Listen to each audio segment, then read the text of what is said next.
అందరికీ నమస్కారం. మహాశివరాత్రి ఫిబ్రవరి 15. మహాశివరాత్రి నాడు ఏం చేయాలి? ఉపవాసం ఎలా చేయాలి? జాగరణ ఎలా చేయాలి? అభిషేకం ఏ సమయంలో చేయాలి? గర్భిణులు బాలింతలు చేయవచ్చా?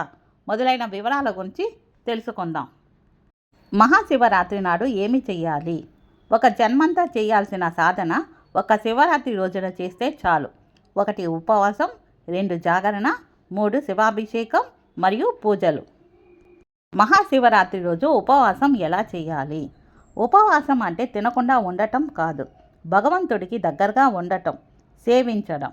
మన శరీరం శక్తి కోసం మితంగా పండ్లు, పాలు తీసుకోవచ్చు.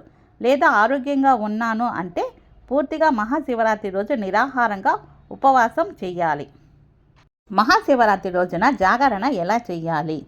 జాగరణ అంటే శివపార్వతుల ధ్యాసలో శివనామస్మరణతో పాటలు పాడుతూ, అభిషేకాలు చేస్తూ, ప్రవచనాలు వింటూ, ధ్యానం చేస్తూ, శ్లోకాలు పఠిస్తూ రాత్రి అంతా మేలుకొని భగవంతుని సేవలో ఉండటం. అభిషేకం మరియు పూజలు ఏ సమయాలలో చేయాలి? ఫిబ్రవరి 15 సాయంత్రం 6 గంటల నుంచి ఫిబ్రవరి 16 ఉదయం 6 గంటల లోపు ఎప్పుడు చేసినా మంచిదే. అత్యంత శుభ సమయం ఏమిటి? అర్ధరాత్రి లింగోద్భవం మరియు బ్రహ్మ ముహూర్తంలో అభిషేకాలు చేయడం లేదా చూడటం అత్యంత శుభప్రదం. జాగరణ మరియు ఉపవాసం ఎవరు చేయకూడదు?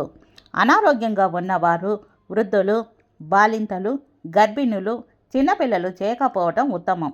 మీ శరీరం సహకరించే వరకు భగవన్నామస్మరణ చేసుకోండి, ప్రవచనాలు వినండి, తరువాత నిద్ర చేయండి.